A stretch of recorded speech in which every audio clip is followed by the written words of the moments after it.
Hello everyone, welcome back to my channel study 21A। कैसे हैं आप सब? आई होप आप सब अच्छे होंगे। हम लेकर आए यहाँ पर 7th क्लास की मैथ का 4th chapter power and exponent. तो पावर एंड एक्सपोनेंट बहुत ही इंटरेस्टिंग चैप्टर है, ठीक है।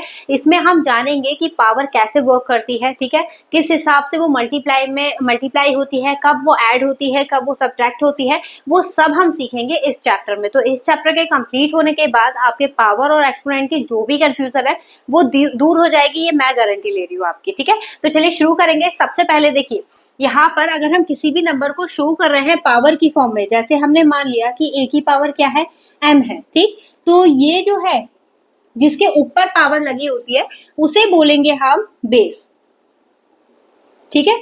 और ये जो है इसे क्या बोलेंगे हम, पावर, ठीक है।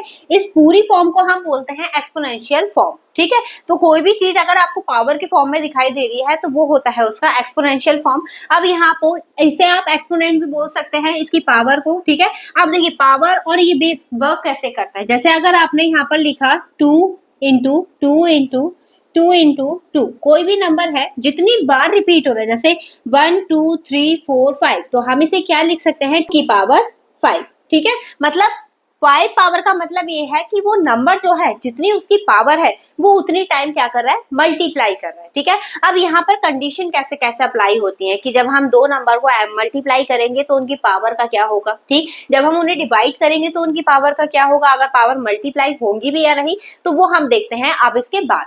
देखिए एक्सपोनेंट सॉल्व करने के कुछ रूल होते हैं, तो वो रूल हम यहाँ पर सीखेंगे। मैंने आपको बता दिया कि जब हम किसी भी नंबर की कंटिन्यू मल्टीप्लाई करते हैं, ठीक है, और उसे एक्सपोनेंशियल फॉर्म में हमें मेंशन करना होता है, तो हम उसे कैसे मेंशन करते हैं, तो इसे हम मेंशन करेंगे। जैसे हमने मान लिया कि a जो है वो n टाइम तक लिखा है, ठीक है, तो ये हो जाएगा a की पावर n। जितनी बार लिखा होगा वो n चेंज होके वो नंबर आ जाएगा, ठीक है, जैसे हमने अभी एग्जाम्पल में समझा था।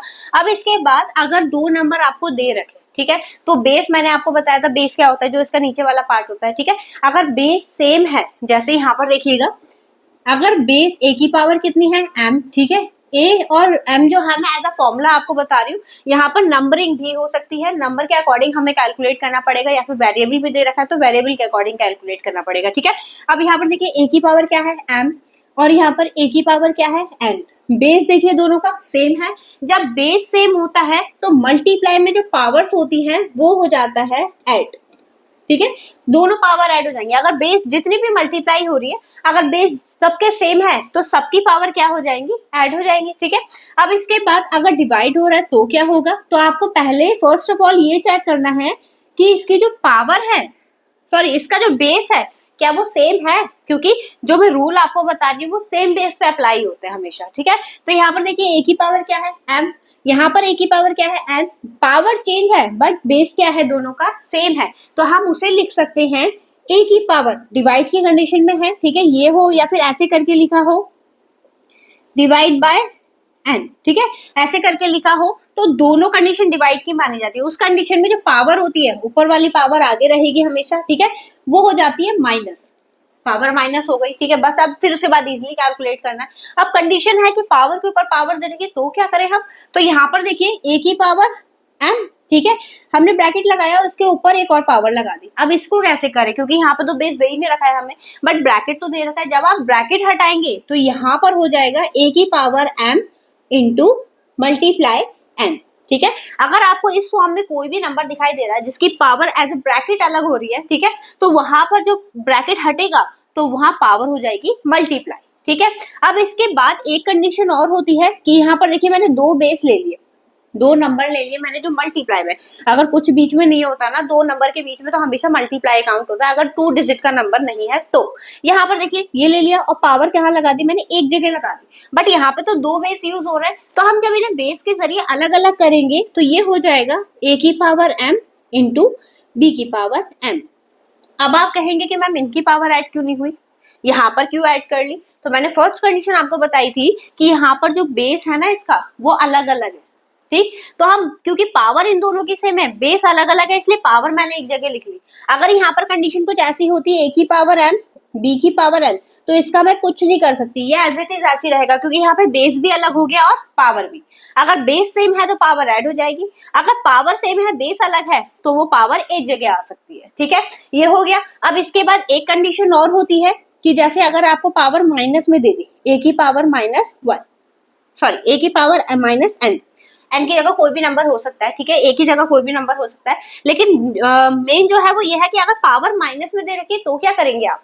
तो यहाँ पर देखिए ये हो जाएगा, जब पावर माइनस में होती है तो इसका मतलब है कि जो हमें नंबर दे रखा है ना वो अपॉन की फॉर्म, यानी रैशनल नंबर की फॉर्म में दे रखा है, तो ये हो जाएगा 1 अपॉन a की पावर n। जब आप इसे अपॉन में लेके जाएंगे तो इसकी माइनस की पावर है वो कैसी हो जाएगी, प्लस की हो जाएगी, ठीक है। नॉर्मल अगर आप इसे नीचे से ऊपर लेके जाएंगे तो पावर माइनस की हो जाएगी, दोनों तरफ से वर्क करेगा ये, ठीक है। अब इसके बाद एक चीज और होती है कि अगर किसी भी चीज की पावर 0 दे रखी है तो क्या करें हम, क्योंकि 0 तो किसी में काउंट होते नहीं, आप ऐड करेंगे वही नंबर वापस आ जाएगा, सब्ट्रैक्ट करेंगे वही नंबर वापस आ जाएगा साइन के साथ। तो यहाँ पर देखिए अगर किसी भी चीज की पावर 0 है, चाहे कितना भी बड़ा नंबर क्यों ना हो, चाहे कितना भी छोटा नंबर क्यों ना हो, उसकी वैल्यू हमेशा होती है 1, ठीक है। तो ध्यान रखिएगा किसी भी चीज की पावर अगर 0 दे रखी है तो उसकी वैल्यू हमेशा क्या होगी, 1 होगी, ठीक है।